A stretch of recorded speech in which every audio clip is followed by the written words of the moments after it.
What's up, everybody? It's Mr. Talkbox. Check it out. You need to like and subscribe. Come on and catch a motherfucker. DOA playlist. Let's get the funky. YouTube family and YouTube world, I hope everyone is well and blessed. You know I mean it with every inch of my heart. Listen, before we get started, please go subscribe, go like the DOA playlist on YouTube, share it, leave me some comments. Let me know how you feeling. If you got some suggestions, I don't mind listening. All right. So because today, like all the time, I got an amazing person that's sitting here with me today. This brother and we got a deep, rich history that goes back well over 30 years. And I can't wait for you guys to meet this brother. And the first thing I'm going to say is this, just so y'all hang around for this whole interview, because you're definitely going to want to know about this part. This brother, AJ Alexandra, is the brother that discovered the young living legend, the biggest artist on the planet right now who's making history around the world. He discovered Usher, y'all. This brother right here discovered Usher.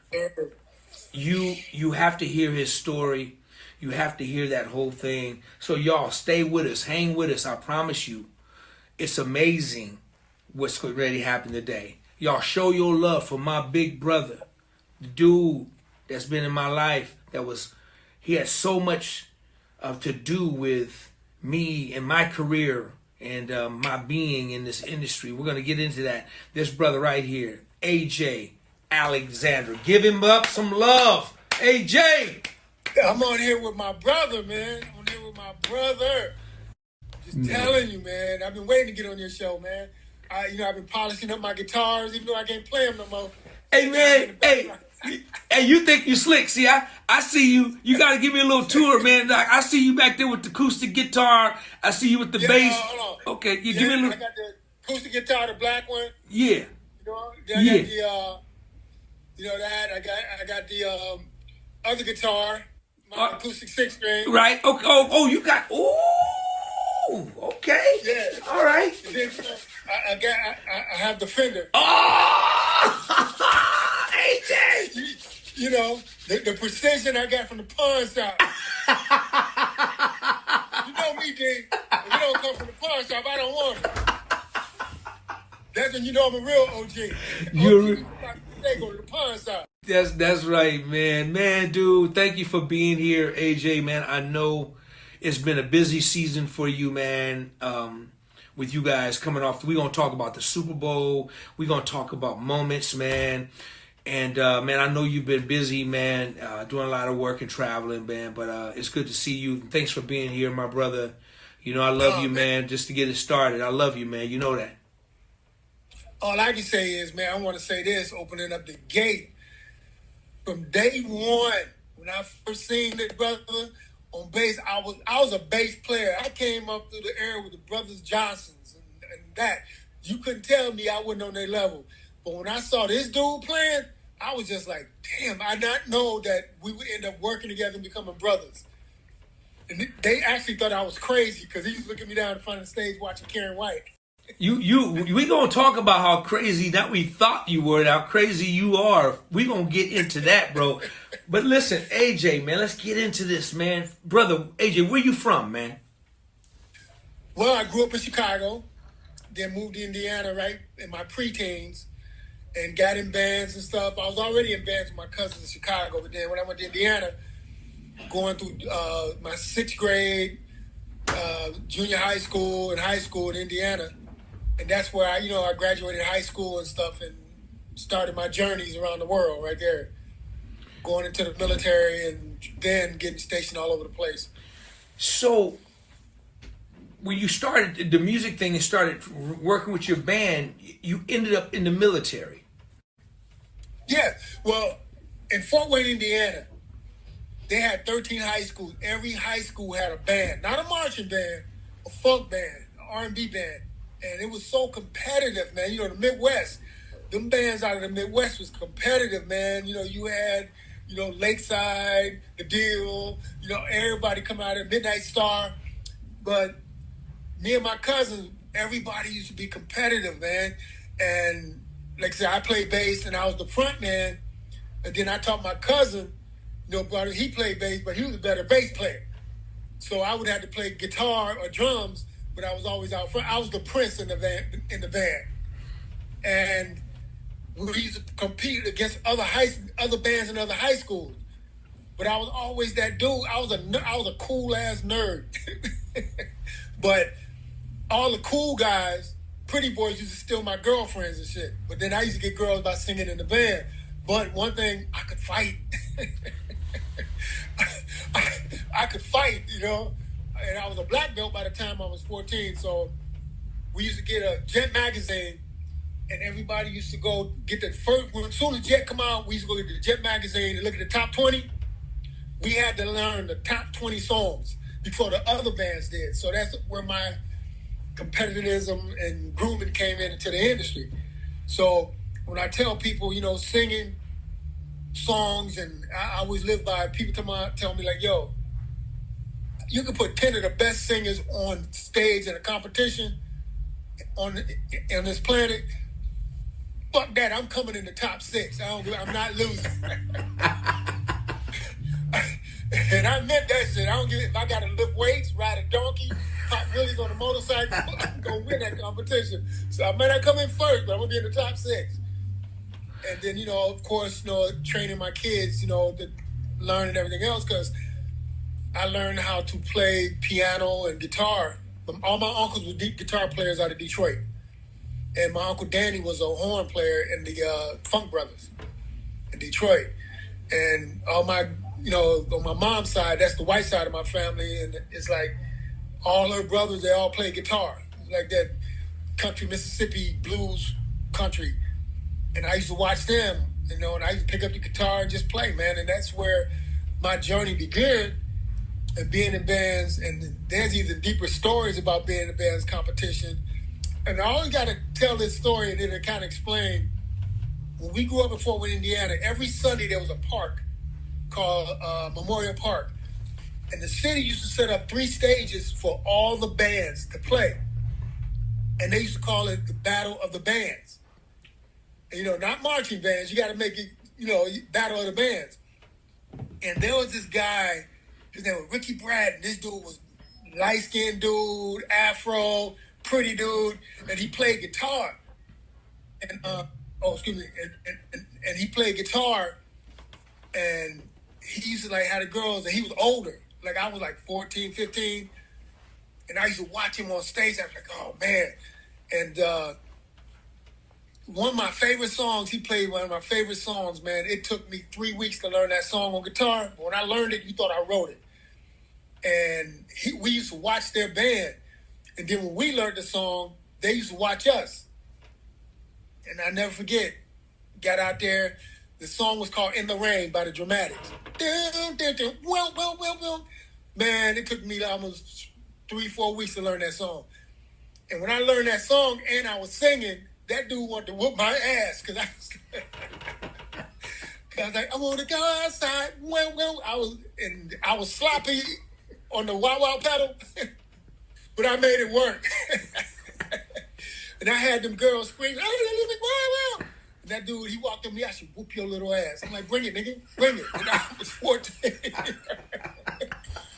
And that nigga wanted to whoop my ass because, you know, he was starring off that song. I'm like, nah, I'm still in that motherfucker. That was my favorite song. So that's kind of explained my personality with shit with that. I forgot to tell y'all, AJ, you're going to learn about him because you're going to go look him up. He's a comedian. He's done dozens and dozens of movies and shows and all kinds of stuff. He crazy as all get out. Y'all find out he ain't got no sense. And you know he ain't got no sense because he got all them raggedy ass guitars sitting behind him. So, and he's AJ will literally he will call me, FaceTime me from the pawn shop. Come on, D. Let's go. I'm like, I surrender, bro. You got it. I mean, I don't have too many heroes in what I do, man.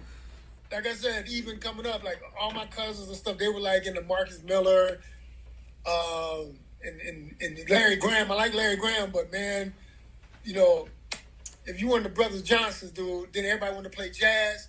And I really wasn't into jazz. Like I like Bootsy, but my favorite jazz group, man, you know, was Mandrill. I couldn't get past Fence Walk. That was my shit. Boom, boom, boom, boom, boom, boom, boom. And we played that shit in our band. I make that shit last for 30 minutes. Everybody else in the band like, man, end this shit already, man. Like, dude. And it's like, because I could whoop everybody's ass in the band, they wouldn't argue with me.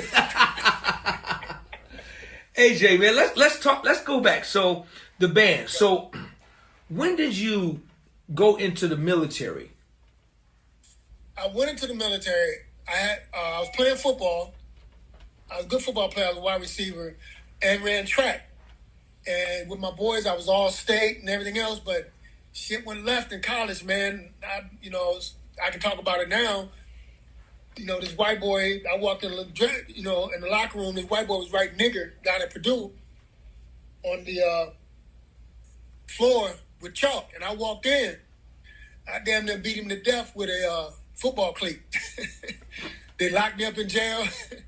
And I was like, yo, I got 40 cousins in Chicago that come on. I was talking shit. And they just told me, like, yo, man, look here. They ain't want all them niggas coming down there.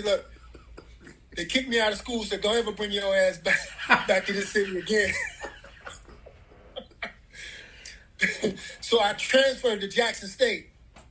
And when I got down there, to play football, it was just too many women. And I knew I had a real good friend named David Weaver that I went to school with, Tweet. So we decided to join together.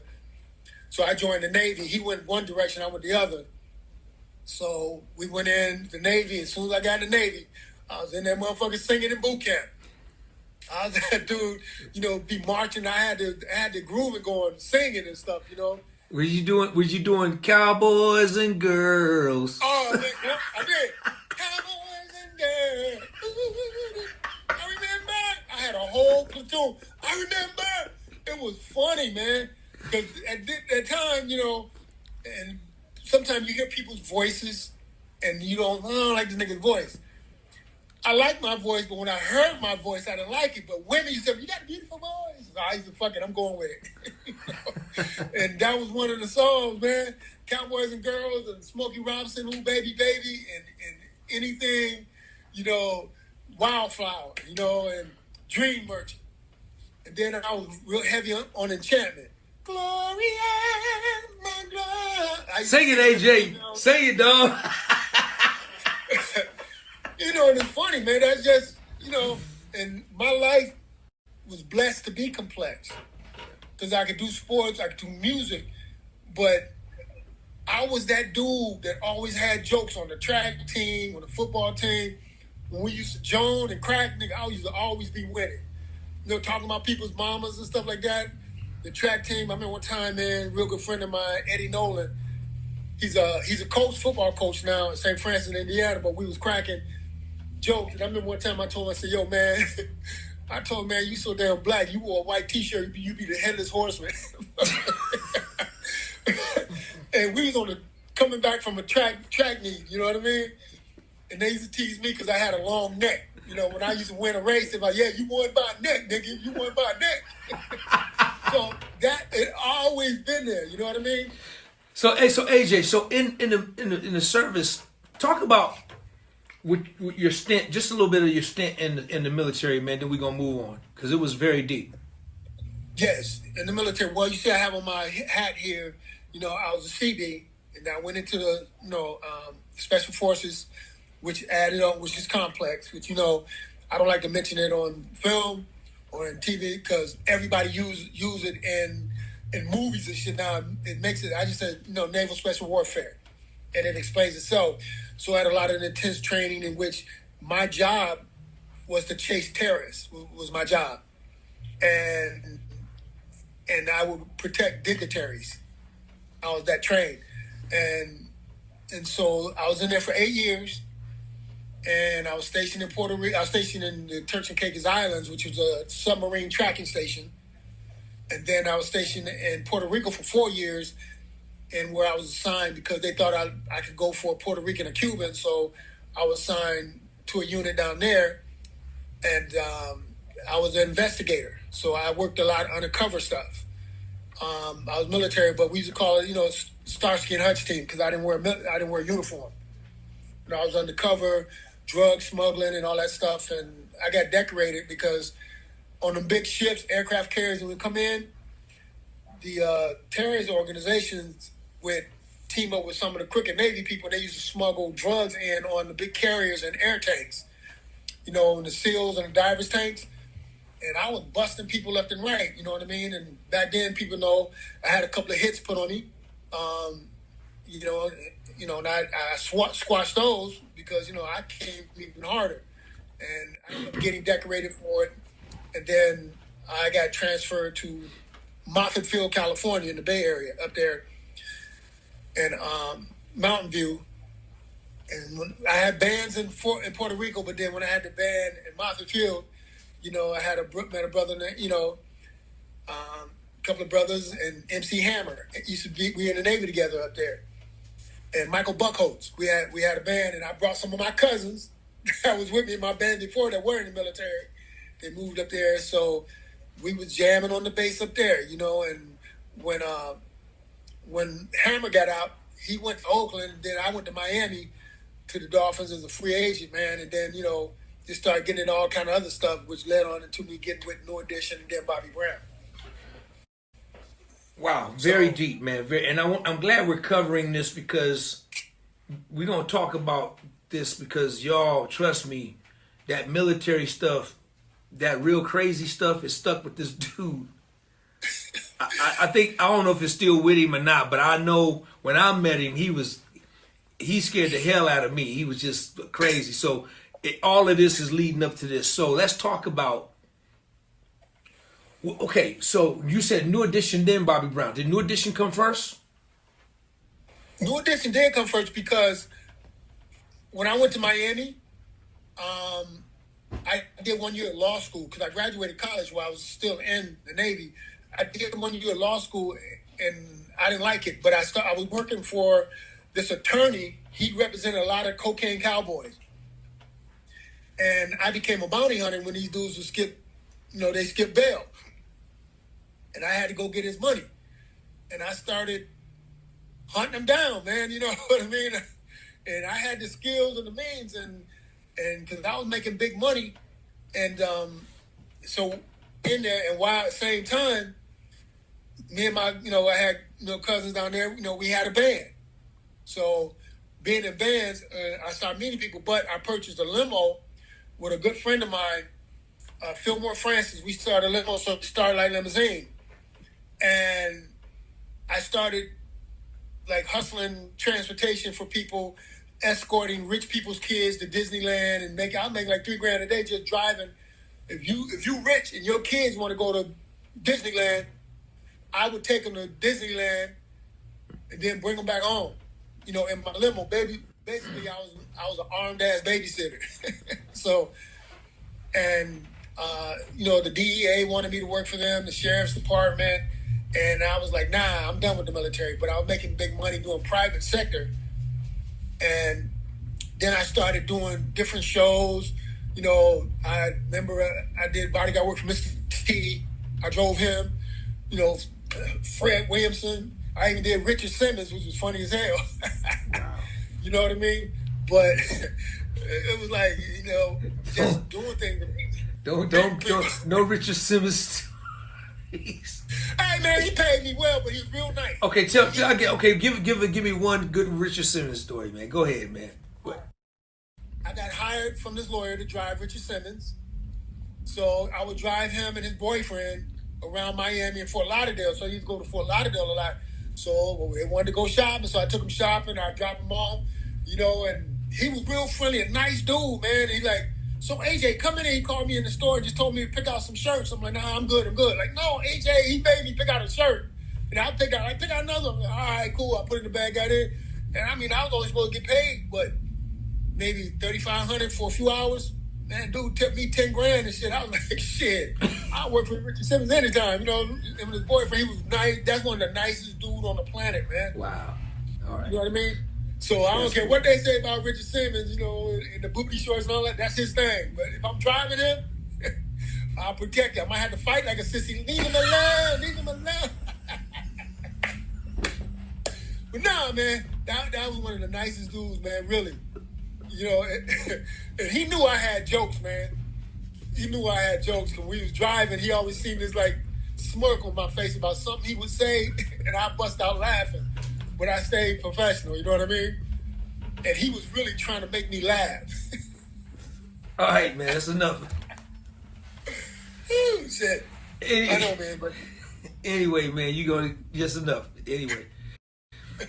Okay, so let's back. Okay, we back, y'all. We back. So were you driving your limo? You got me crying here now. I can't even know my thought. So were you driving for New Edition? Is that how it? Or were you doing security and driving, or what were you doing for them? How did that happen with New Edition? How it happened was Al Heyman had the Budweiser Superfest come to Miami, and so I called Al Heyman's office. I called him and I said, "Hey, look, I got transportation." So he said, "All right." So he put me in contact with Big West. Remember Big West?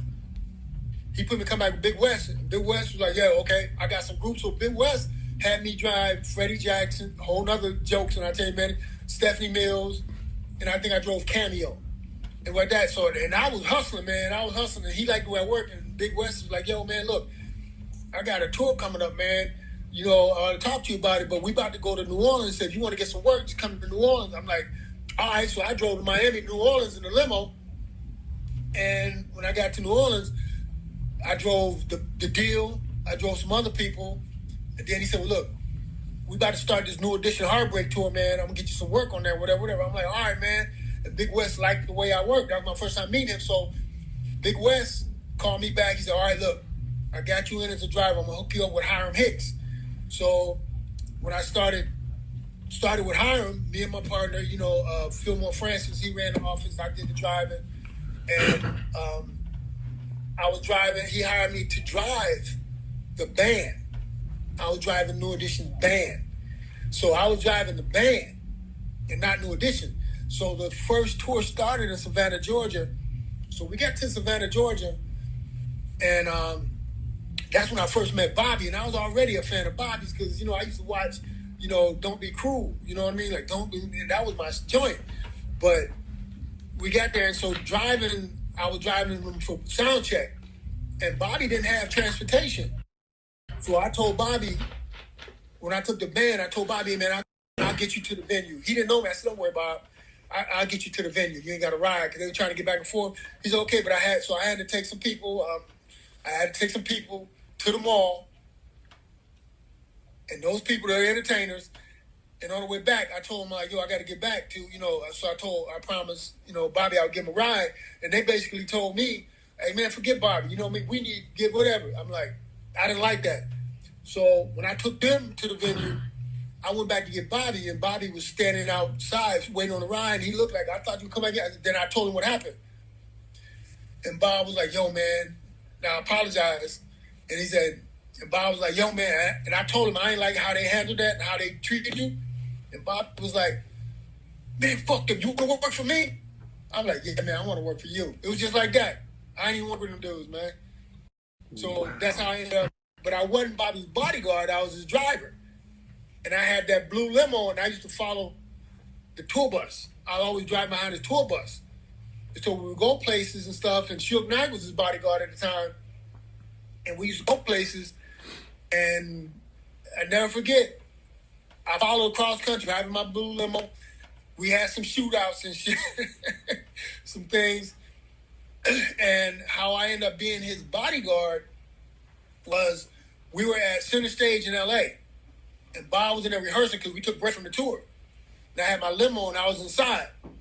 And the bodyguards, Suge went there, but the bodyguards of the security had come running inside Like, yo, man, they got Bob out there in the parking lot. They got Bob out there in the parking lot. I'm like, well, yo, why y'all niggas in here? And mind you, I'm the driver. So I went outside. I ain't gonna mention no names, but I can just tell you some of the biggest gangsters in LA. You know the story. They had Bobby cornered. And I came out, and it was Bobby and Tommy. And I don't know if you remember Flash. Flash was the stage hand. Of course. Flash, and then I came out, and when I stood there, man, it was like, okay, they looked. And when I said I had shit strapped out, Bob looked at me like, the motherfucking driver? You know what I mean? The motherfucking driver? And the gangsters looked, and then they were like, yo, man, and I had the drop on it, and they had never seen it before. And I had to drop on them niggas. I'm like, yo, it's about to be some smoke up there. And then they look like, who this nigga? And Tommy looked, and Bobby looked like, oh, man. And needless to say,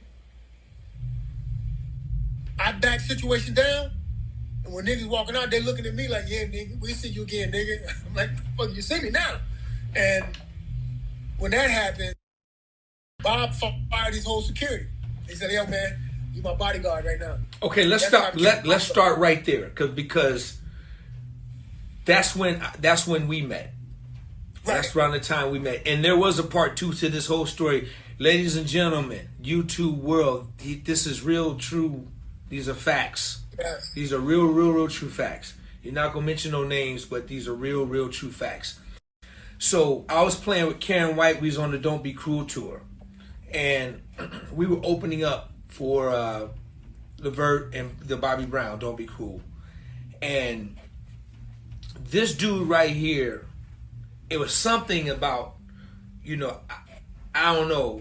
We had a connection. He didn't speak much, but we would always, pound or something, because he was everybody knew he was crazy and stay away from him.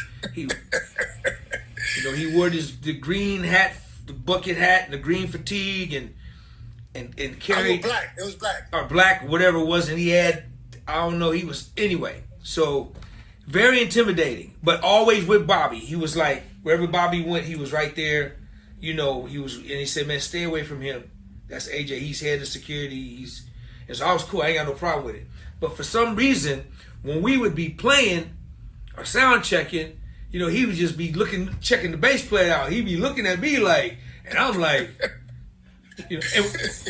and we, this tour was damn near 9 months, 10 months, a year. So I'm seeing him every day. So finally, we just started talking. We just started kicking it, and we just started to open up the relationship and the dialogue. And he was telling me, he said, yo, man, the way you play, and then we just instantly, we hit it off, and people would see me talking to him. He's like, D, man, you was told to stay away from that dude. I said, nah, man, just y'all stay away from him. So we good. So our relationship developed right there. AJ and I, we would talk whenever he had short window of time to do anything, because when Bobby moved, he had to move. I mean, every inch he was just right there, and he was head of all them dudes. He was head of security and everything. And I remember the story. I think there was a one-off. There was a Bobby was doing the gig at the Forum. We're not gonna mention no names, but. And they surrounded the Forum. They came back. The same energy, these same gangsters. And Bob was actually performing. And they surrounded the whole Forum. The whole Forum. And this made news. We weren't on this gig, but this made news. And it made everybody, the whole industry knew about it. And then they went to AJ. Now, I heard this story. It just blew my mind. All the other cats, all the other bodies, the security cars, they was hiding inside the building, and they was just, low pro and just waiting for something to go down. AJ got wind of who's outside. This dude by himself took off down the thing, up through the stage with the parking lot to the garage. Came out like Rambo. This fool had I hope I can say this, man. For now, I'll cut it out. This fool had 2 hand grenades. Yeah. Talking to the leaders of this whole city. He says, listen, it's all good. Everybody gonna die in this motherfucker. We all dying. Everybody. So, y'all ready to go? Let's go. Man, yeah. what up? And the thing and the thing about it is, see, I always had this thing. I said, I'm not trying to die out here, but if I die, there's one thing. My son's gonna know that I went out and I took a bunch of niggas with me. You know. Well, hey, like, you was about to take the whole form because I promise you, this is real stuff. I can't make this up. They were surrounded around, and you know, I'm glad I experienced it because there was a lot of experiences that Bobby had so many people just hating on him and just they were just jealous of him. They were just envious of him. They just were just trying to, you know, whatever the deals was. But this one particular time, I heard about it, you know. And you talk about the biggest dude right now. This dude is just blowing up the world. He's doing his thing. And there was a lot of people that just despised. That eventually got squashed. And it became one big family after that. It eventually became like family. So on tour, I'll never forget this time. Then we're gonna move on. This was on the Bobby tour. I think it was on the Bobby tour. No, it's either Bobby or Don't Be Cruel. I can't remember. No, it was on Don't Be Cruel because I already knew you was crazy on Bobby. But on Don't Be Cruel, this dude invited me up to his room. He said, man, yeah, come on up to my room, man. Let's talk, man. I'll show you my bass. I go up to his room. This dude opens his door. His whole bed was covered with nothing but guns. Uzis. I said, dude, what is wrong with you? He says, yeah, man, stay away from that one. Don't go around this way, D, because, you know, yeah, so his whole bed.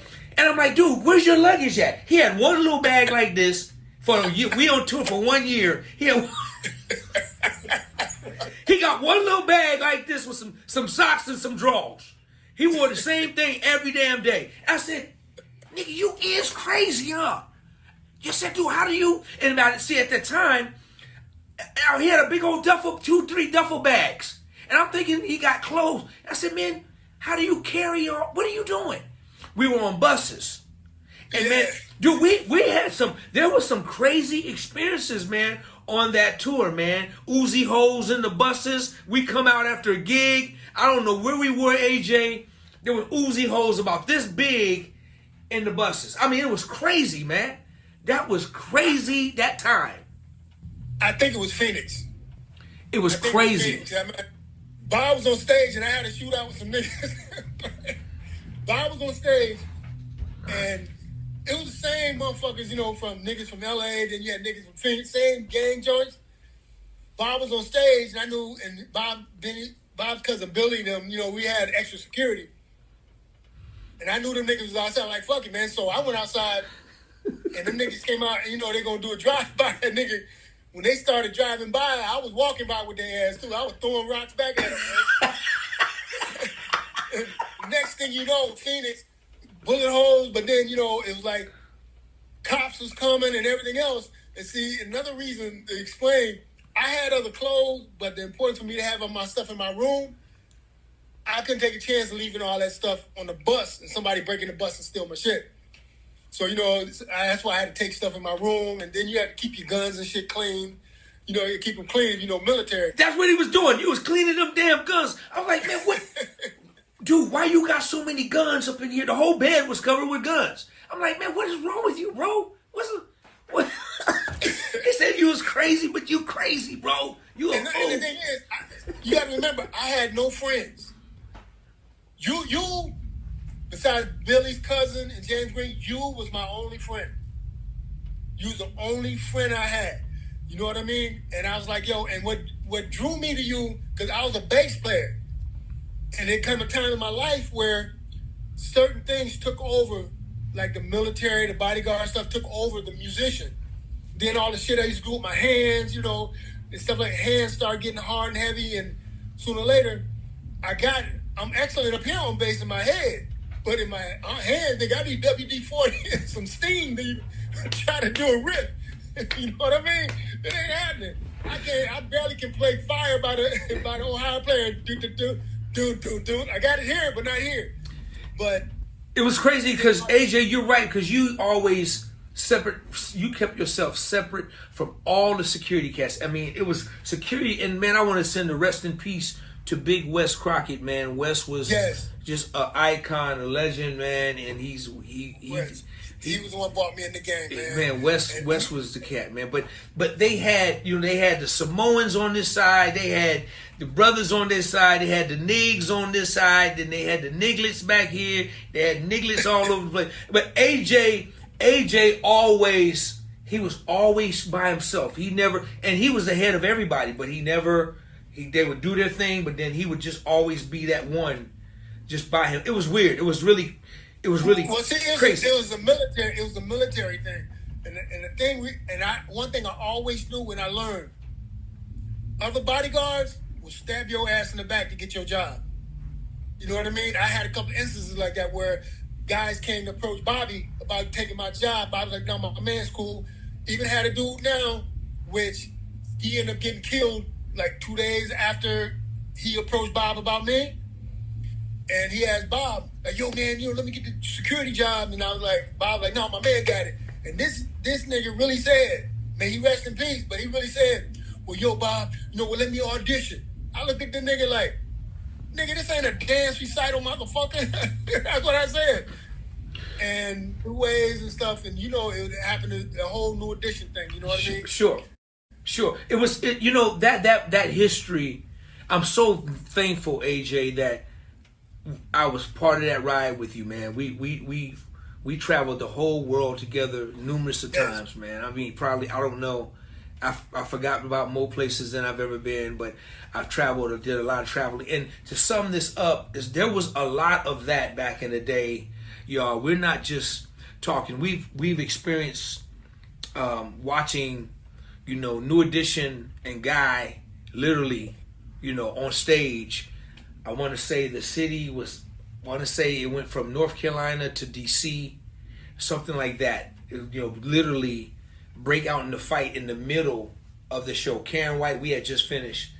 New Edition and Guy, just 15, 20,000 people, breaking out into a battle. I mean, major fight till the very next day. It led to tragedy. It led to death. I mean, this is part of the R&B history. It was a lot of it was happening about then. And then when you watch the New Edition movie, they show when Bobby Brown and got into it with BBD and all of the TV stuff, and it happened. A lot of that, 75% of that happened. And I'm gonna tell you the reason why I can say that, because I was there. I was playing with New Edition. With me and AJ, we were right there when the whole thing happened in real time. I was on the stage when the guns was drawn, when the first person that broke the stage was my brother Derek Organ. He the drummer, and he said, man, I don't give a hell about 20,000 people. Dude, they got guns behind me. I'm out. Amplifiers, guitars, everything. When Bobby got the water hose and about to blow the whole thing, we was right there. We lived that. We experienced that in real time. And, we were making a lot of money at that time. The money was just incredible. We were young. AJ was the biggest security guy at that time doing R&B music, and he was the biggest in the world. And and AJ was really loyal to his clients, and he worked for so many. But I want to move past that, man, because I don't want people to, go ahead, bro. I gotta tell you one story. Go ahead, absolutely. I gotta tell you one story though, because this is one of my favorites. When you was with Karen White, and I used to be watching you on bass, then I watch Karen White watching you on bass, and you used to think I was crazy, like, yo, man, this nigga. And it was just something that, Karen White was like my favorite artist, and I trained my artist Cheryl after Karen White. And that's why you used to look like, yo, man, this nigga crazy. And I used to be like, and I always talk about it. I don't give a damn. I'm a Karen White connoisseur. You can't She was the Beyonce before Beyonce. Hey, you know that. Karen White was Beyonce. She's Tina Turner. She was Patti LaBelle. She's glad she was doing all that. And you know she back. Let's send a shout out to little sis. K-Dub, I hope you're enjoying this with this interview and this conversation, because you were right there from the beginning. Thank you, little sis, for that first opportunity. Love you forever. And she's doing it back. She's back. K-Double is back, bigger than ever. So I want to send a shout out. I gotta tell you this. I was someplace, man. True story. And I want to say I got it on tape. I was someplace, man. And I trained Cheryl, the Karen White, Superwoman, and when she performed with R. Kelly, we'll get into that story, but the point I'm about to make right now, I was someplace, can't remember what it was, and some girl was trying to sing Superwoman. I got mad. And I said, like, hey, yo, man, I went and asked the manager, hey, can I play with the house band? They was like, yeah. He said, yeah, man, you whatever, you know. Of course, I had to tell him who I was, get a little juice. He's like, yeah, so when I got with the band, he said, what you want to sing? I said, Superwoman. The motherfuckers look, because the girl just sung it, right? I said, Superwoman. I'm like, yeah, nigga, Superwoman. Man, when I said I sung that song, man, I humiliated the hell out of that girl. Then I said, don't you ever sing a Karen White song unless you get it right. Man, you're crazy, man. You're crazy. Like, early in the morning. I was like, yeah, don't ever put that song up. I know I probably look gay in a moment, but I didn't care. You mess up on Karen White, you mess up Superwoman, we got a problem. And everybody else like, AJ, you crazy, man. I'm like, who in this club gonna whoop my ass? She messed that song up. I told her, she's singing Superwoman like she was Jill Scott or some shit. I was like, what the fuck? You don't do that shit? Excuse my language. Yo, it's all good. Hey, let me say this, man, because I want to move on to the next thing. I want to let everybody know. When I started playing bass for Bobby, we had already connected to Don't Be Cruel. I came back to start playing bass with Bobby right before the Bobby Brown album came out. It was because of this brother right here that reintroduced me to Bobby, and I got to call Tommy Brown called me while I was in the studio, and then me and AJ, it was a different thing at this time. We flew out to Atlanta. We were getting ready to go to Japan, and we're going to be rehearsing for 3 weeks. And then I'm the new guy on the block. I'm a new kid on the block, meeting the dancers, the band. A couple of guys I already knew, Alex Alessandroni, and you know, those guys that was my guy. And then AJ just took a liking to me, and then he found out that, you know, he knew that I write and had music. And I would send AJ music all the time. This brother is the reason why I became a producer. This man you see right here. This brother is the brother who put me in a room with Bobby and got my first placement ever. Then it led to my whole new career because of this brother. We went to Japan. Now this is crazy. We went to Japan. Man, that show was just amazing. This was in what, 90 what, AJ? 90 what? I can't even remember, man. 91, I think? Yeah, I think show was crazy, right? And they had, they taped it. They taped this thing, right? Japan, the Japanese taped it.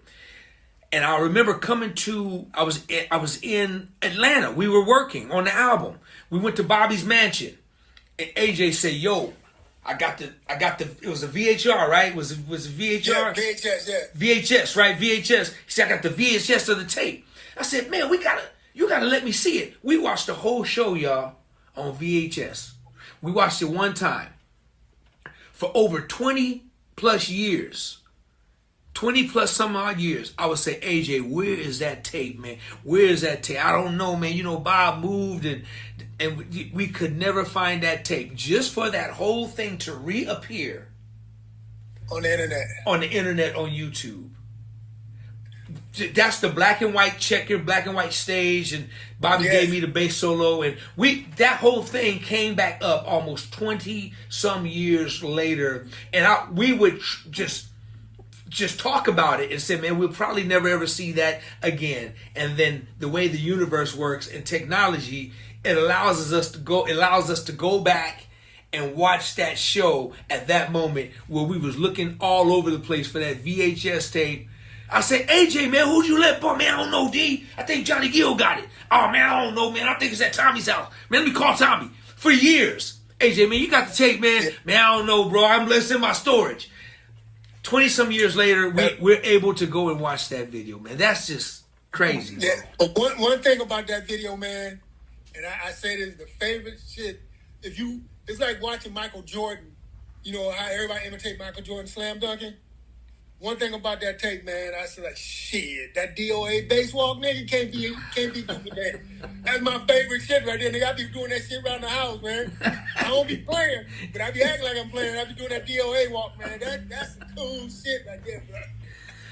Yeah, but Some cool shit. if you guys go and watch this video, you guys will see AJ. It's the Bobby Brown Live, right? Bobby Brown Live in Japan. Is that what it is? Yeah. Live in Japan, 91, something like that, 90-something. But you will see AJ. He doesn't take his eyes off of Bob. He's right there. He's just right there. You guys go check him out. You'll see him in time. AJ, let's move on, man. So during that time, when we would be working with Bobby at a studio, Bosstown.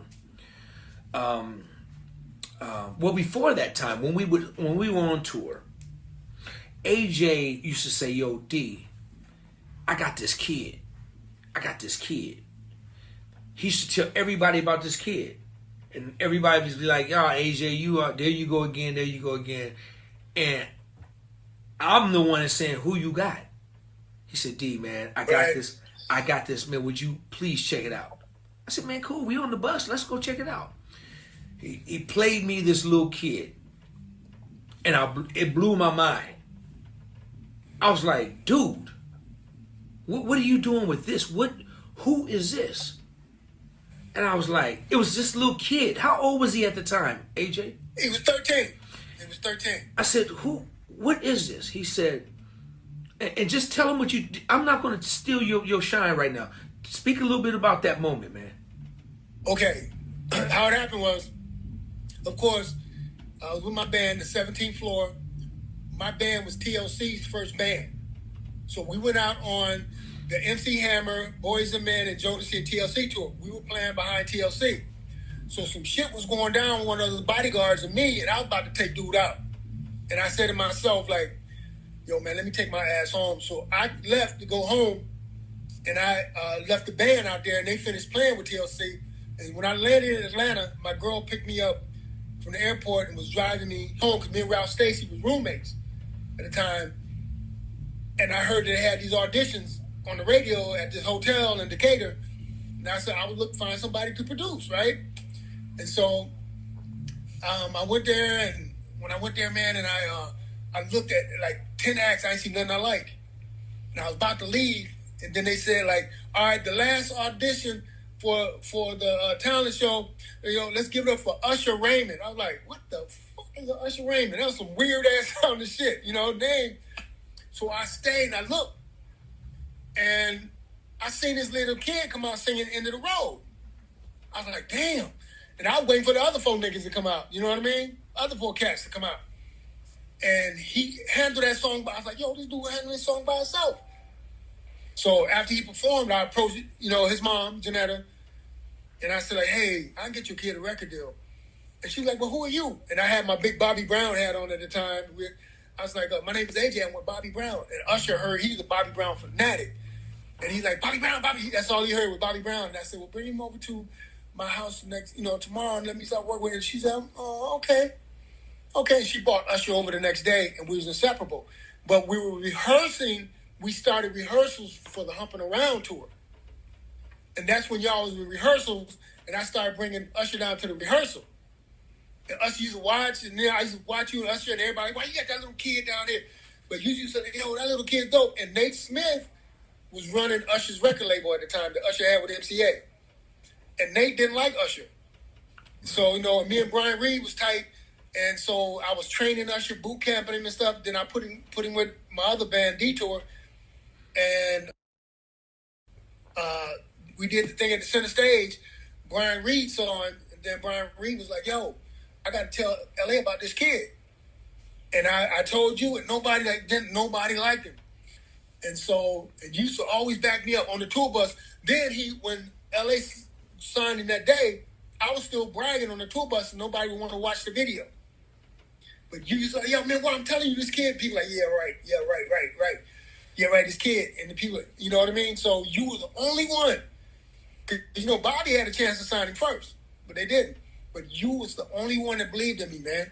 And I'm gonna say this right now. This will always piss me off. I always tell this story in every interview and everything else, and they always cut it out. And I tell you, like, man, I did this interview. I mentioned you, man. And I watched the interview. I did one for Fox News. I was heated. I told them how the process went. And I said that, you know, and when I found Usher, the only person that believed in me, you know, was Ralph Stacey, who was my roommate, and Derry Allen, DOA. And DOA, we always had my back. He believed, even if we used to go to rehearsals, and he always supported me. And I want to make sure people know that, because I can tell it on your platform, because that's your 3 people that believe me.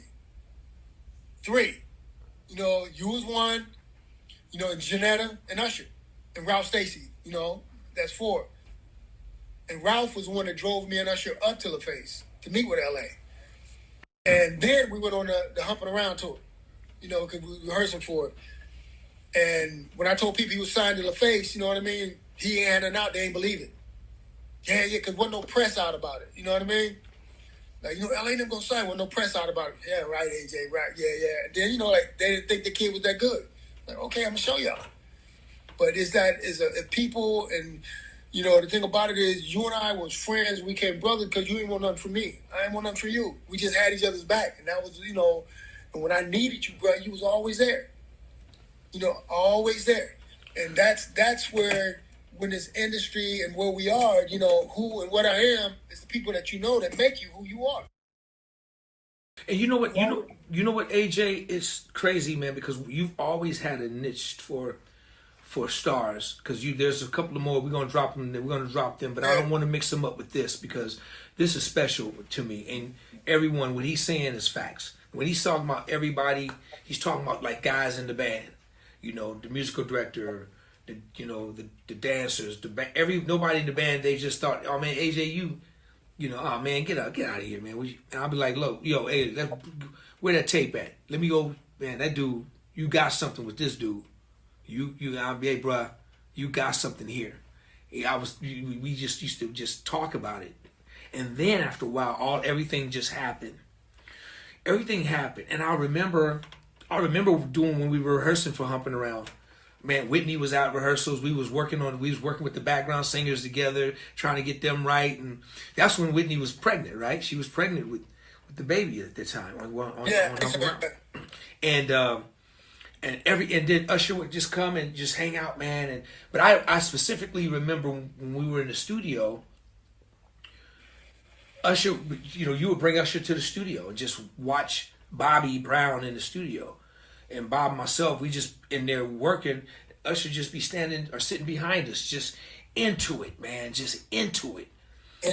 And you know, and he was a major, you know, I just knew this dude was gonna be something special and something incredible.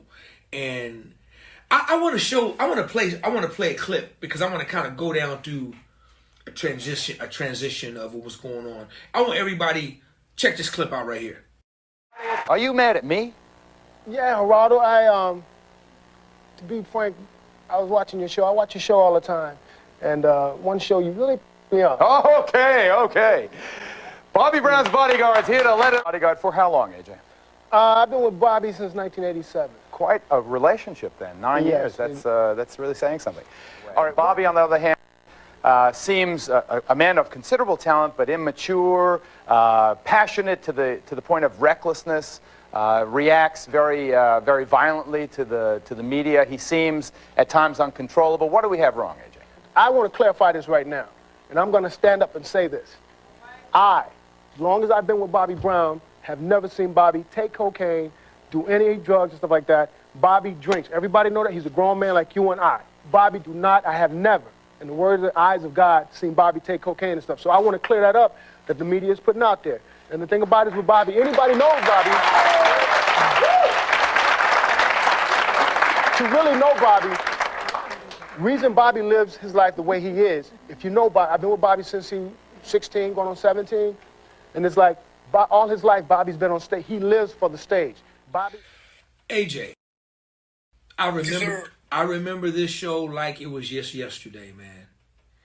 When you got up and spoke, what in the world was going through your mind to say those big gigantic words that came out of your mouth and predictions and belief? And what was your faith? What was your faith like at that time on this big huge show on this platform? What were you thinking about, man? Whooping a whole bunch of ass. That's the reason I ended up on that show.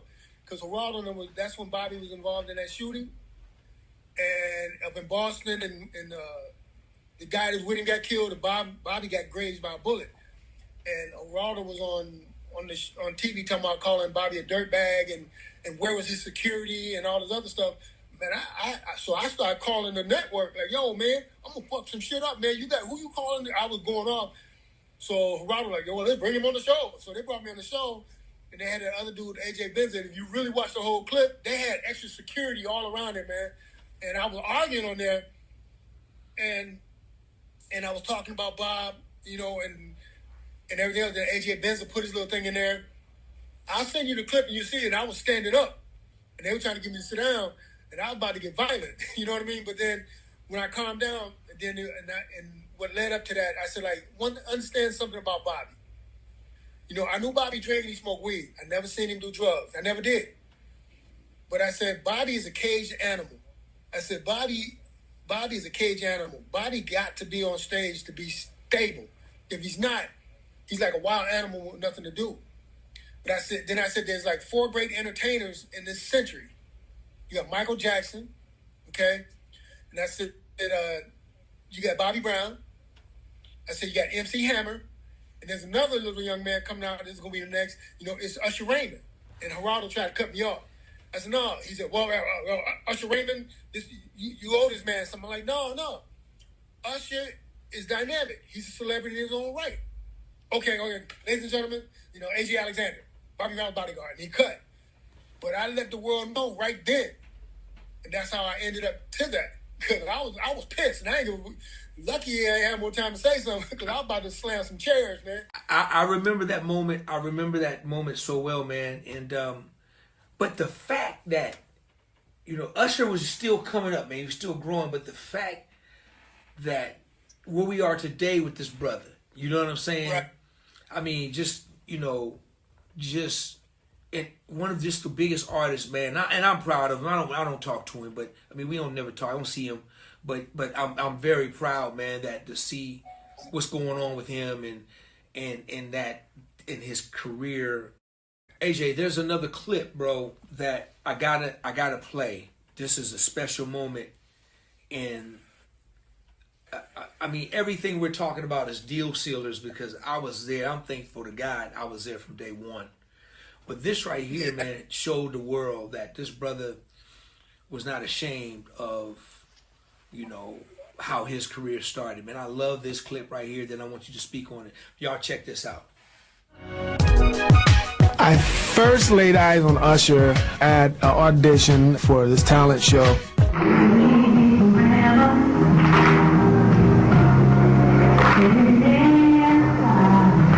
I was like, man, that kid is dope. AJ Alexander knew everyone in the industry. He worked for Bobby Brown at that time. AJ came to me after that and he said to me, this kid is a star. I said, I can get your son a record deal. Just trust me. I worked with Usher that next day. AJ is just making Usher do stuff he's never done before. I used to make him run around the pool and jump over the tables and the chairs and sing over and over again. Everything that I threw at him, he was ready.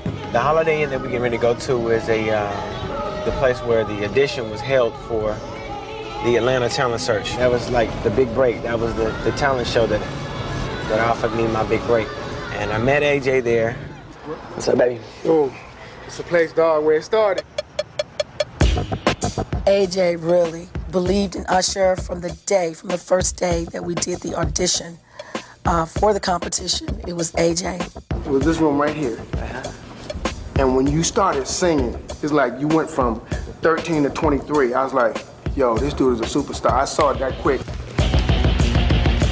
We can't go in there right now, but this is actually the room where I was discovered. And AJ met me. I was performing on this stage right here.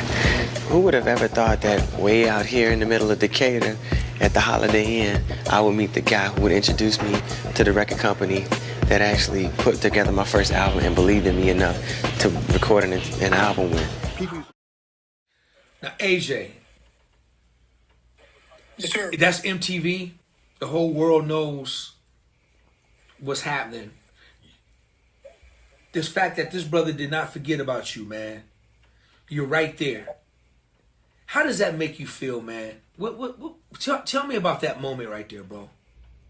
Man, it's a moment that you can't explain. But I tell you how that moment happened. What brought that moment was the label used to always, and press and everybody used to always take me out. Used to always take me out of all the interviews, out of the press, interviews, magazines, or whatever. And they would just go to, L.A. Reid discovers Usher. So it was Usher and his mom's idea to do that because they wanted the world to know who I was. Because whoever be writing the articles, well, we don't need this. We just need this. We don't need to put him there all the time. So when Usher came with his second album, My Way, it's because he wanted to do things his way. And so that led up to that. And when they flew me there to do that, man, I was like flabbergasted, man. I was like, wow, it's wow. Because and then at that time, I was the road manager. Holyfield had a label. He had two groups, and I was the road manager for his groups. And I just came back, and they said, AJ, we're doing this. We want you to fly up here. They did that for me. Him and Janetta. They did that for me. And that's something that my grandkids could be proud of 30 years from now. You know what I mean? This was my granddad. This was that, I tell you who's proud. I remember that time, and you guys flew out to Sacramento working with my brother, getting ready to work with my brother Brian Morgan. Want to shout him out. And man, yes. you brought Usher to the house, man. And my kids were very little at the time. And man, they saw Usher, man, in my house, man. They was just losing it, man, dude. I will never forget that moment. And you're right, that was the beginning of when you guys were getting ready to start the journey, man. That was just very special, man. Now, that makes me proud. But then I want to play this one last clip because this is the one that just blew me away when I saw this, and just the whole ordeal. Y'all check this clip out. I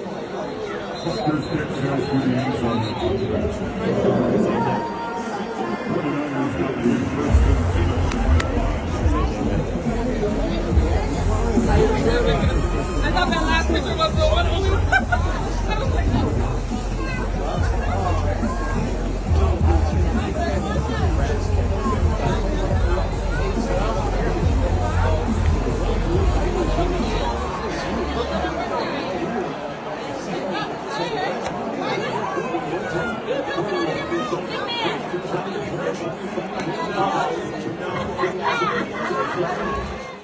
All right. Dude, I'm trying not to get, caught up here, man, but to see that, AJ, just share a little bit about what you were feeling at that time. This is like, dude, you're alive to see this. This is 30-some years later. And, to be on a stage that big and to give the type of performance that he gave in front of that many people, And you were right there, man. Every inch of it, bro. Man, dude, you got to speak a little bit on that, how that made you feel, bro. Man, put it like this, man. I couldn't stop crying, bro. I was literally crying. You know, they had a dress rehearsal on that Wednesday before the Super Bowl. And, you know, of course, everybody had to sign an NDA, top secret shit. And I was sitting up there, man, in the stands watching the run-through. Tears, bro. Tears. And I couldn't tell nobody. I couldn't release. So I was like, I just can't believe it. Then at the Super Bowl, going into halftime, it was like a countdown, like 8 minutes. 4 minutes at halftime. 2 minutes at halftime. And L.A. Reid was standing next to me.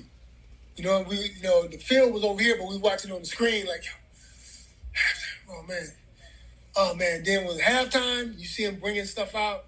I'm just anxious, man. And it's like, when they put it together and they dim the lights, bruh, I couldn't stop crying, man. I had snot running out my nose and everything, man. I was like one of them little kids. And I was like, yo, and Janetta was crying, and you know, and then L.A. Reid looked at me like, yo, man. He looked at me and said, thank you. L.A. Reid said that to me. Looked at me like, thank you. You did this, man. You did this. Then everybody else will come and tell me that. It's because of you, man. Because of you and Janetta and everybody else.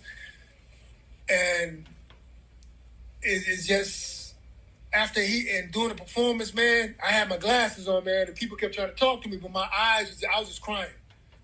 You know what I mean? I was just trying to, and if I knew if I talked, I'd be like, you know, like that. And then once it was over with and the game started, we went downstairs to his dressing room, but he was in the dressing room, and then everybody came back up, and I still didn't sing.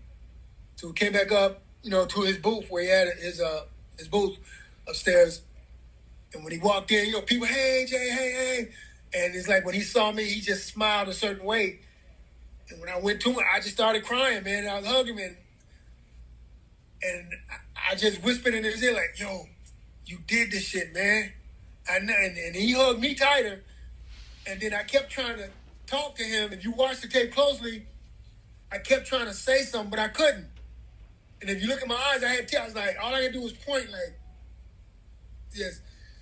All I could do is just point. You know, like, Nick, you did that, man. And, you know, and he just looked at me, and just the smile on his face that he was happy that I was happy. Because I wasn't going to go to the Super Bowl. He made me come. You know, he FaceTimed. He said, yo, man, get on the plane, man. I got a ticket for you and stuff like that. I was like, all right, man, I'll come, man. I'll come.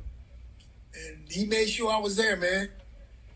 You know, and it's just, it's one of them feelings next to having your first kid being born, you know? Wow. It's just that, you know, and the thing is, and I always tell people always say, man, I love Usher, man. I love Usher. I'm like, nigga, you don't love Usher. You love Usher the artist. I love Usher the kid. There's a difference. You know what I mean? It's like people love DOA. I love DOA too. You love DOA the producer, but I love him as a brother because I knew, you know, before all this shit happened, you know, a brother that was there. And that's what's important to what we do. And that's what it is with Usher, man. It's like, you know, we got jokes. We have all kind of shit, man. And now to be second generation, you know, I'm in his kid's life. You know what I mean? And when I was in Vegas, you know, I was the nanny for his sons, you know. Right. They teenagers. Now I was that nigga like, yo, little nigga, son, I'll bust your ass. And Usher would laugh. Hey, AJ gonna bust your ass. I'm telling you. You know what I mean? Right. And it's just that whole family reciprocation, man, that comes back. Right. That all went to that moment. Right. You know, and where he goes next, who knows? But it's like this. He about to do this big world tour, and everybody's saying like, yo, he's the next Michael Jackson. I wouldn't say he's the next Michael Jackson. He's Usher that's up there with Michael Jackson. You follow me? Because Michael Jackson set his whole history in stone. Now Usher gonna pull up in the parking lot next to him. You know, and it's set the precedent for the next Usher to come up. Yeah. Follow me? Yeah. But when you get that huge, man, then you got to look. It's like with the music. It's like, and I said this thing. You got to know, for people out there, you got to know your history. That's like when I work with singers. I train them to the old school. You know what I mean? I'm trained to the new school. And like I tell people, it's like when I listen to bass players and shit and everything else, I'm like, bass players now can't impress me. I see niggas playing 8-string, 9-string bass players that don't impress me. You might be playing a guitar, bro. You know what I mean? Because if you ain't the DOA, I can't buy it. Because that nigga do some shit on a 4-string that it take y'all 6 strings to do. You know what I mean? And when you have that quality in you and you doing with people, it explains who you are and where you come from and then what you deliver. You know what I mean? And it goes to the fact that people, you can know 1,000 people in Hollywood, but what's important is if they know you and how they know you. And like I tell people all the time, Bobby them never knew I could sing. But Whitney used to tell Bobby, you heard AJ sing? Bobby, you really need to hear AJ sing. Bobby used to laugh. Right. They used to laugh. Right. And true story, anytime we would go someplace, on the humping around tour, when Whitney used to be out there with us, I'd be carrying the bags up to the room. Whitney used to give me vocal lessons. Come on, AJ, let's go. She used to give me vocal lessons. Wow. And she used to tell, just because everybody around me didn't like my voice, but Whitney always say, yo, you got a beautiful voice. You got a beautiful. Yo, thank you. You know what I mean? But my nigga, you say, but when you do things and you take all that in, man, and that love, that's what makes AJ. When I put a band together, I can go listen to a bass player like, nah, nigga, you slacking. Because I have something to go to. I know how I was, but my cousin, I was a sloppy bass player. But I would funk, my cousin would let me play. Like, nah, nigga, you ain't breaking my damn strings. Because, nigga, I be all out here with it and shit. So, nigga, you playing with a sledgehammer in your thumbs, nigga, you know what I mean? But I was putting the life in the music. Right. But when I heard you, I was like, damn.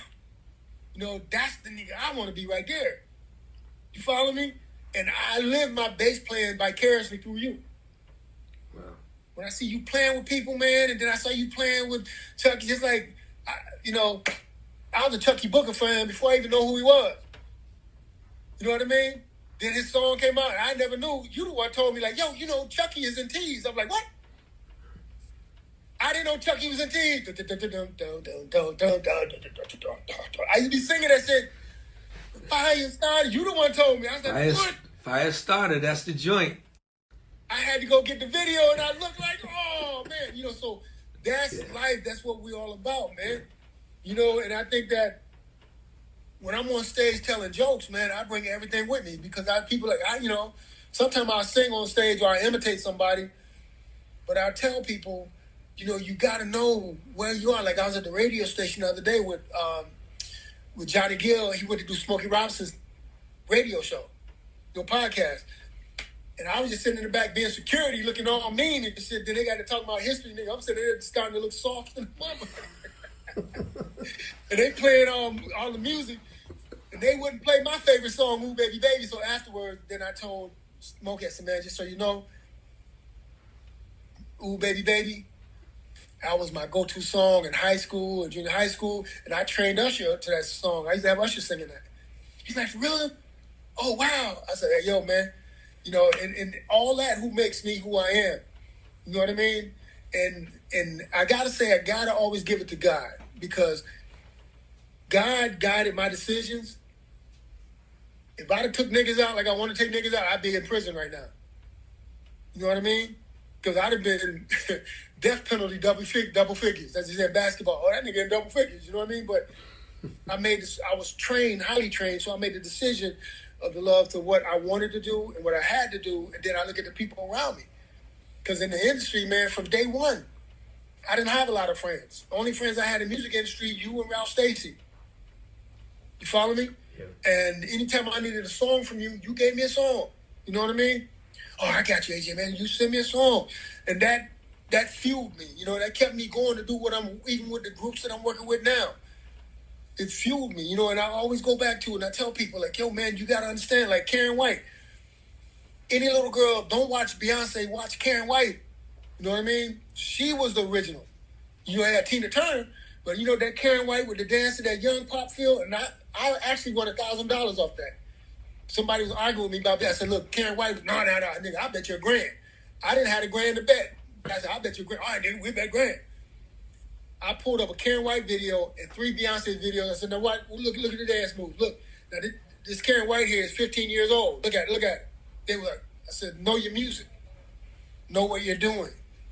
You know what you're doing. Know your music. That's like when I first watched you, I was like, man, I'm doing the security shit, but if I wasn't, I want to be that nigga right there. You're crazy. And that's the truth, man.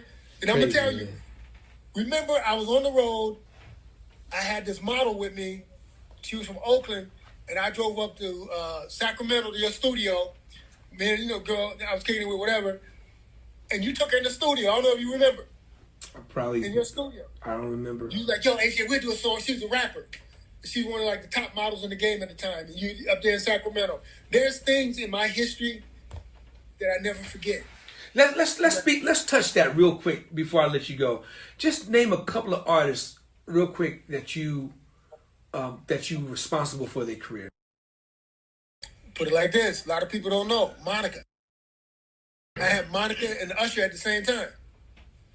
And I was driving around Atlanta showing, you know, same thing I was doing with Usher. And I had Monica in one of my showcases. And Monica's aunt, you know, didn't tell Dallas Austin that I was working with her. But she was in my showcase when Dallas saw her. And that's when, you know, Dallas did the deal. And Dallas didn't know. So I never had it against Dallas. But Monica was 11 years old. I took her to Babyface's house. Babyface sat there and played the piano with Monica for an hour and a half. Wow. Whoever heard of that shit with an 11-year-old girl? And this was Babyface then ruled the world. So in doing that, well, my battery don't die. But yeah, so in doing that, it's what's, you know, is important with things. And also, I had the Brat. When we was getting ready to go on the Hump Around tour, we was on the Hump Around tour, we was in Chicago. I had the Brat rapping to some Sony execs up in a hotel room. Wow. You know, the Brat, you know, rapping. Wow. And then I put the girl group together. Like I say, it's a lot of people, man. I got a lot of people out there, and they blew their own careers up. You know what I mean? Then I had the group, Quiet Storm, where I had signed to Janetta's label. I remember that. Yeah, and they had a deal come, but Janetta turned it down. She said, "Wow, I don't need y'all," you know, whatever. Right. But she about to blow the group up, but then the group busted themselves up. Mm. You know, so that's basically it, man. And it's like with everything that, you know, I need or, you know, I do, I owe it to people like you, man. You know, I'm one man, but it takes people close to you and friends to do, because whenever I needed something, you always help me out, you know? And that's why I said, man, I got to do your podcast, man. I don't care. I'm glad, we got to do a part 2 to tell all the other stuff, too. Make it happen. But, no, we definitely ain't doing no part 2 and tell all that. That ain't going to happen on this. I probably do. But, dude, let me just say this so we can wrap up. Man, AJ, man, we've shared so many great times, man, in Atlanta. Every time I would go there, man, you would bring me to the crib, man. If I need to borrow the whip, AJ had the coldest whips in the world, and while he would be out just working, you know, 23 hours a day, 24 hours a day, he just was always looked after me, made sure I was always cool, looked after Bob. Just a big industry cat, always loyal. We've had great times, man, and yes, to see it still happening for you and still developing, you know, other artists. Send a shout out to Cheryl, she's doing her thing, and just all the work people you work for. And then let's just real quick, man, I want to send a special shout out to Ralph Stacey. May rest in peace, man. Yeah, rest in peace, Ralph Stacey, man. Ralph Stacey is an incredible producer that had, name off a few of his hits, and AJ was responsible for a lot of Ralph Stacey's career. Go ahead, man. Man, stuff with A Few Good Men, stuff with Drew Hill, stuff with, you know, he gave me some stuff on Cheryl. You know, it's just on and on, man. It really ain't my story to tell. I leave that for somebody closer to him to tell. But I can say that a lot of people that I work with, Usher, Melinda, Melinda at the time, may she rest in peace. It's just a lot, man. It's just, Ralph was just there. Ralph was an incredible producer in my jam of all jams, one of the biggest R&B records, Sleeping in My Bed. Yes. Yes. Still to this day. And I'm talking about Ralph played everything, he sung everything. He was just, he passed. We lost Ralph Stacey way too soon. COVID, yeah. And through COVID, that's right. And AJ, man, your stories is amazing. You're funny. How can people find you? How can they find your comedy stuff? Just let people know how they can get in touch with you, man. Hey, everything's on AJ Live TV. AJLIVE TV. Instagram. And my website is ajlive.com. But Instagram, I'm always there. AJ Live TV. Y'all go check him out. Go check some of his stand-up out. He's a fool, y'all. He gonna have you laughing. But go check him out. AJ Live TV. Go check him out, man. Listen, bruh. Our rich history, man, continues. Bruh, it was some moments, man, with all I got some surprise for you though. I got 2 surprises for you. Okay. I have a new artist, a white girl. Okay. Cold. I'm sending her stuff. Her name is Lila McDonald. Okay. Cold. And now I have, remember the group As Yet? Yeah. As Yet got one original member, but my partner, which was me and Ralph Stacey's partner, Boss Drayton, he's in the group, but then they got 3 other guys. Cold. I'm gonna send you their stuff, As Yet. And they because the boy bands are coming back out. But As Yet, wow. Oh, they gonna bust the Cap and Drew Hill and 112 and all them. Would beat them down, bruh. For real. I can't wait. I'm looking forward to hearing it, man. Brother, listen, man. You know I love you, man. Where the Pit at, man? Where the Pit? Is he still around? Where your twin at, man? Go get your twin. Hey, y'all, AJ got a twin. I'm getting ready to show you his twin. Please get him. Put him on film. This is his twin. Can you say? Pick him up there. I want to get him close up to the face. He looked just like AJ. This is his twin. Look at that. Look at that. He looked just like. Come on, AJ. Get a good shot. Cabo, look. Hold on, man. He do when I tell y'all this is a twin, look at. D, I'm gonna tell you something. This dude was walking through my complex. He was a Amazon man, and he was like, "Yo, man," he saw my dog. He said, "Yo, man, your dog is just like you." Y'all twins. Y'all twins, man. Yeah, I wish you get him to look at the camera, AJ. That's his twin. Hold on. And he got your jawbone, everything, man. Everything, man. I tell you, man, he like, yo. I don't know why I call him, boy. AJ, man, you know I love you, man. I love you, man. Those moments were probably some of my most favorite moments, man, with Bobby and all the dancers and Tommy Brown and just all the art and soul, man. It was just, man, I'm so grateful. I thank God every day that I'm a part of that history, man, and I thank God for you. If it wasn't for you, man, nothing would be up here in this room on the walls that has anything to do with recording records, man, because you, brother. Wow, man. Wow. That's like me going to the Super Bowl. No, like, wow, if it wasn't for you, you were the one who put me with Bobby Brown, man, and I love Bobby Brown, man. Dude, he gave me an opportunity, a cat who's never really worked with anybody, and he gave me an opportunity to produce a record. And my first record ever, first time producing in the studio, not knowing what I was doing. But man, I'm just so thankful to you, brother. Anything I could ever do for you, you got it. And I'm looking forward to hearing the As Yet and the new artists you're working with, man. I really, really do, man. Thanks for hanging out with me, big bro. And I'll send you anything you need, man, for your podcast, whatever, man. And just like that. I got to ask you this question. Now, I can ask this on many different levels. Let's talk about your top 4. You're going to put 4 of your favorite top 4 R&B singers on Mount Rushmore. what top 4 R&B soul singers that's going to be on AJ Alexander's Mount Rushmore? Give them to me, bro. Number 1, Usher, Johnny Gill, Babyface. I'm gonna say Bo Williams or Howard Hewitt, one of the two. Wow. It's a toss-up. Okay. So you going for, like, you went for blood. You went for singers, man. You just straight up. I went for singers, yeah. Hey, big brother, listen, man. I love you. Y'all go and follow my brother and supporting.